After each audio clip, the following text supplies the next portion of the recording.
제22대 국회의원 선거가 19일 앞으로 다가왔습니다.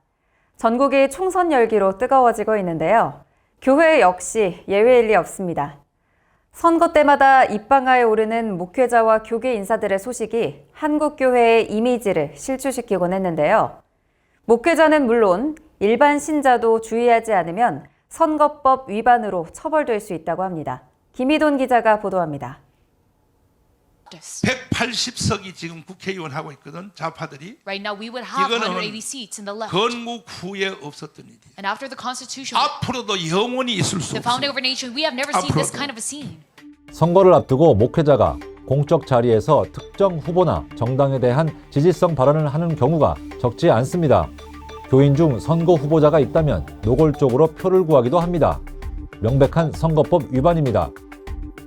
공직선거법 제85조 제3항은 누구든지 종교적인 기관 단체 등의 조직 내에서의 직무상 행위를 이용하여 그 구성원에 대하여 선거운동을 하거나 하게 할 수 없다고 밝히고 있습니다. 그래서 이제 제일 대표적으로 문제되는 것은 어쨌든 목사님들이 예배 시간에 그런 선거운동을 하는 게 문제되고요. 처벌받은 사례들이 꽤 있거든요. 이 많은 성도들에게 큰 영향을 미치고 있는 분이 그런 법에 어긋나는 선거운동을 해가지고 벌금형 처벌을 받았다. 이거 얼마나 불명예스럽습니까? 네. 선거법 위반의 문제는 일반 신자도 예외가 아닙니다.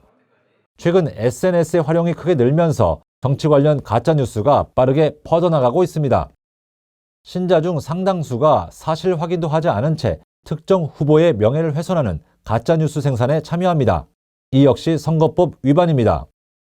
특별히 이제 교회 단체 카톡방에다가 무슨 좀 출처가 의심스러운 이런 동영상, 유튜브 같은 거 또는 그런 뉴스 같은 거 잘 공유를 안 하셨으면 좋겠어요.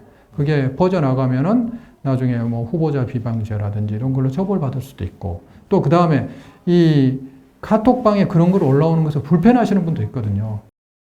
일부 목회자와 신자들의 무분별한 행동은 단순한 범법 행위에 그치지 않습니다. 교회에 대한 부정적인 이미지를 증폭시켜 전도의 문을 닫게 만듭니다. 특히 선거철마다 반복되는 목회자들의 치우친 정치적 발언은 치명적입니다. 많이 바람직하진 않다고 생각하는데 생각은 다 국민들마다 다르기 때문에 오히려 그게 이제 그 갈등을 일으킬 수 있는 요인이 될 수도 있기 때문에 그렇게 생각합니다. 교인들에게도 부정적인 영향을 끼칩니다. 목회자와 정치적 생각이 다를 경우 교회를 떠나게 만드는 요인이 되기도 합니다. 우리나라 교인들은 교회가 정치 참여하는 걸 진짜 싫어해요. 참여자가 아니라 감시자 역할을 하는 것이 교회 역할을 하느냐 이런 인식이 되게 높은데 공적이든 사적이든 목사님은 정치적인 발언 안 했으면 좋겠다가 한 40% 돼요.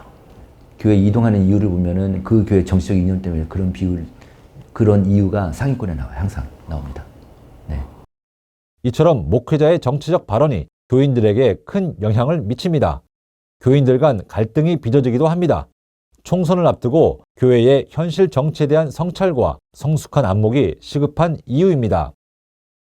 정치적 견해는 당연히 다를 수 있죠. 근데 우리는 교회는 뭡니까? 같은 신앙 고백 위에 서 있잖아요. 그러니까 적어도 교회에서는 생각이 다른 사람도 적이 아니다. 저 사람도 같은 형제자매다. 저 사람도 이 나라를 위해서 그런 생각을 하는 것이다.